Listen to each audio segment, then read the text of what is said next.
You've swiped right, asked your friends, scrolled through post after post, and still you can't help but wonder out loud, where are all the good men?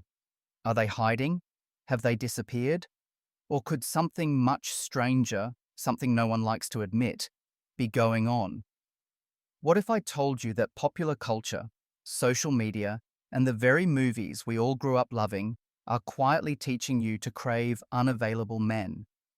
And what if the so-called good men aren't actually gone, but simply invisible, overlooked in favor of the ones who keep you guessing? This is the Growth Mindset Project, and today we're challenging everything you think you know about love, attraction, and the myth of unavailable men. If you're ready to dig deep and finally understand why relationship drama keeps repeating, don't forget to subscribe to the Growth Mindset Project right now. Hit that bell so you never miss out on honest, science-backed conversations that cut through the noise and help you build a better life and, yes, even better relationships. Let's dive straight in. Picture yourself as a kid, sitting in front of your favorite rom-com. You're rooting for the underdog, usually the messy, slightly mysterious, wildly unpredictable guy who can never quite say how he feels. Meanwhile, across the screen, there's another man. He's stable, employed, showing up on time with flowers, and somehow, you're supposed to find him boring.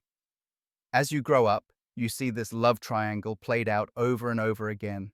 Unconventional, troubled man versus ordinary, reliable man. But here's the crazy part. The one who can barely keep his life together, who vanishes for days, who might sleep in his car. He almost always wins the girl. Movies, books, even music repeat this narrative until, slowly, it starts to feel like reality. You internalize a dangerous idea. It's the unavailable men who are worth chasing, fixing, or saving, and it's everywhere you look. In The Notebook, Allie leaves her stable, secure fiancé for Noah, a poor but passionate man who can barely manage his emotions. In Titanic, the thrilling, reckless Jack seems so much more exciting than Rose's wealthy, responsible fiancé Cal. Twilight? Bella turns her back on steady, emotionally available Jacob in favor of Edward, the poster child for mysterious, tortured, and dangerously obsessed. From Beauty and the Beast, where love supposedly tames the beast, to A Star is Born, where romance and self-destruction are exquisitely intertwined, Hollywood keeps telling us drama equals love. Stability is boring, but obsession is true passion. You might think, it's just fiction. Can that really affect me? But that's the secret. These stories aren't just stories. They're programming us. They subtly tell us that conflict is compatibility and that emotional volatility means depth. The message is clear. If love isn't complicated, it can't be real. And it's not just Hollywood. Flip through almost any women's magazine or advice column. Why are smart girls attracted to bad boys? Teens are asked. Why do the stars date the rebels? The implication, never quite stated outright, is that if he's cold, complicated, or broken, he's not just attractive, he's valuable. But let's dig a little deeper. Why does this trick work so well? Our brains are hardwired to believe things that are rare or difficult to get must be valuable. In economics, scarcity increases demand, and somewhere along the line, that logic seeped into our love lives. If a man is unavailable, hard to reach, emotionally distant, that must mean he's worth more.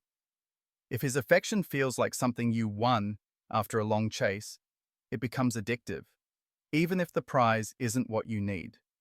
Here's the kicker. This is the exact same psychological trick as gambling. The unpredictability, the chase, the maybe this time he'll show up feeling.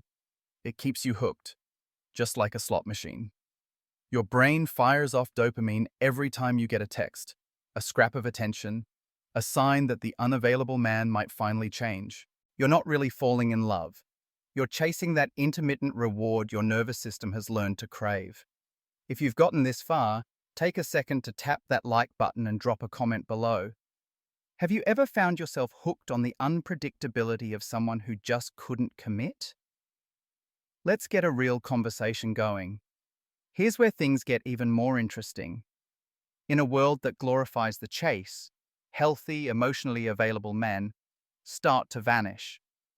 Not because they're not there, but because they can't compete with the fireworks show of volatility and mixed signals. Stable men get written off as unexciting. The ones who communicate, who are transparent about their intentions from day one, who show up and are ready for real connection. These men are seen as, at best, nice but dull, and at worst, not even in the running. This cycle has real consequences. It retrains your brain to value the wrong things: tension instead of trust, anxiety instead of peace, intensity instead of intimacy.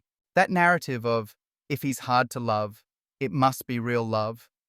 It's not just a story, it's a blueprint for heartbreak, and all too often, burnout disguised as romance. There's a frustrated truth on the other side too, spoken quietly by good men everywhere. Maybe you've seen the comments or heard this in conversations. Do I buy her flowers or do I ignore her, just so she notices? If I treat her well, I can't get a second date. If I'm distant, she chases me. It's confusing, but it's also proof. Standards are set by what's rewarded, not just what's claimed. Think about what that means, not just for you, but for everyone. If the script says men need to be distant, mysterious, hard to pin down, that's exactly what many become. Not because it's authentic, but because that's what works in a dating culture built on scarcity over stability. If you've ever heard the phrase, if women stopped dating jerks, men would stop being jerks, now you know why that's more than just a catchphrase. There's real science behind it. People adjust behavior to fit what's rewarded, and right now the equation says being unavailable is sexy. So is it any wonder that so many women keep ending up with men who aren't there for them? At its core, this isn't about blaming anyone. Pop culture, social media, and viral advice columns aren't solely responsible for creating the phenomenon of unavailable men, but they do create an environment where it thrives. What's missing isn't just a better class of men. What's missing is a clear, practical picture of what healthy connection looks like. A truly radical idea, one that almost sounds boring compared to all the movie drama, is this: you should only consider being with someone who's openly, enthusiastically interested in you from the very beginning. No games. No waiting a month for a text. No convincing them to take you seriously or wondering where you stand. If someone always leaves you guessing, if you're having to chase, beg, or strategize to keep their attention, that's not romance, that's emotional addiction. Here's a truth bomb. The best relationships begin with both people being excited to show up for each other. They're present, responsive, and consistent. It's not that they're dull, it's that they're secure enough to let the excitement come from learning and growing together, not from surviving constant emotional roller coasters. If you're still here at the 6-minute mark, give a quick thumbs up, hit subscribe, and share your own story in the comments below. Which dating patterns are you ready to break? Who do you want to become? There's also a practical reality no one talks about. If you say no to everyone who leaves you anxious, uncertain, or wondering where you stand, yes, your dating pool will shrink. But the ones left will be the ones who are capable of genuine, lasting love. The available men, the ones you might have rushed past, turn out to be the actual treasures when you stop needing to chase the storm. Think back to every time you justified, excused, or rationalized someone's inconsistency. Maybe they're just shy. Maybe I wasn't clear enough. But the truth is simple. The only lovers truly worth your time are the ones who are eager from day one, who never leave you waiting, who meet your energy with their own, and who never make you wonder how much you matter. The next time you catch yourself drawn to the will they, won't they, remind yourself, the chase isn't proof of worth. It's a symptom of a culture that's trained you to undervalue what's steady and strong. Maybe it's time to clear the runway, focus on the ones who show up, and see what it's like when love isn't an uphill battle. Is this the only thing wrong with modern dating? No, but it just might be the biggest piece of the puzzle. Ready to keep growing? Check out our other videos for more myth-busting relationship insights.